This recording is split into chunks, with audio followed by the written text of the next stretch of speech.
¿Qué tal? Como lo prometimos en el video anterior, vamos a seguir hablando con el tema de la corrupción. Entonces, ya habíamos señalado que una de las fuentes de la corrupción, es decir, uno de los orígenes de la corrupción, tiene que ver con la ausencia de valores. Ante la ausencia de valores está la formación de personas sin valores y la formación a futuro de funcionarios públicos o privados sin valores. Es decir, funcionarios corruptos porque no van a ser responsables, no van a ser honestos, etc. Y a este respecto tiene mucho que ver la política educativa, porque recordemos que es el Estado, aunque hay particulares educando a personas en México, pero la norma constitucional señala cuáles son las directrices que se deben de seguir para educar, para llevar a cabo la educación en México. Yo quiero dejar claro una situación. A mí en lo personal, y a lo mejor muchos comparten esta opinión de los que conocen el tema legislativo, la redacción propia del artículo 3º constitucional, una frasecita que está en el segundo párrafo, me parece una redacción incompleta desde el punto de vista práctico, porque desde el punto de vista teórico, mis respetos, está bien redactada. Nos referimos a la parte donde se señala que la educación que imparte el Estado tenderá a desarrollar armónicamente las facultades del ser humano. ¿Cuáles son estas facultades? ¿Qué se entiende por facultades?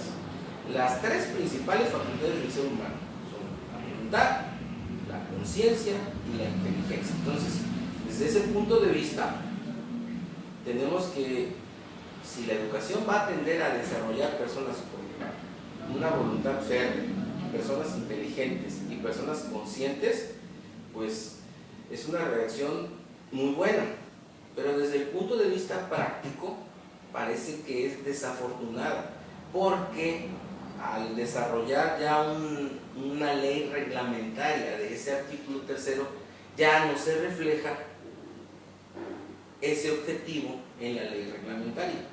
Y ahí podemos ver el artículo 7º de la Ley General de Educación, que en ninguna de sus fracciones establece con claridad cómo se va a lograr el objetivo que manda la norma constitucional, que manda ese artículo 3º.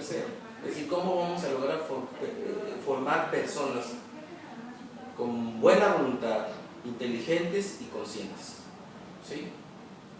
Intrínsecamente, es decir, los valores están contenidos dentro de esas facultades, o tienen que ver de manera trascendente o de manera muy íntima con la formación de esas tres facultades. ¿De qué hablamos?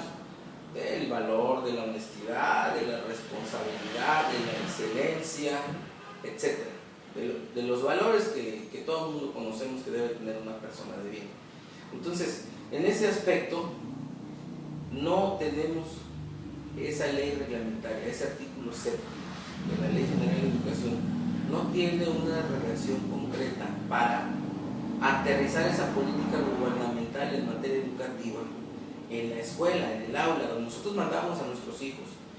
Yo creo, al menos en lo personal, desde que estudio, no recuerdo que me hayan dado una materia que concretamente me enseñara por qué me debo de formar en valores, o cuáles son cuando menos los valores principales del ser humano. Ahorita, si vemos en preescolar, bueno, pues se desarrollan habilidades de creatividad, etcétera, pero en la primaria, secundaria, bachillerato, nivel universitario, no hay una formación en valores, ¿sí? Entonces, ¿eso qué va a generar? Que podamos tener quizás profesionistas o personas teóricamente capacitadas para ejercer cierta función, pero les va a faltar el sustento ético, es decir, van a ser unas personas muy bien capacitadas para el ejercicio de determinada profesión, de determinada actividad, pero no lo van a desarrollar de forma como debiese de ser, con valores. Hasta aquí mi comentario.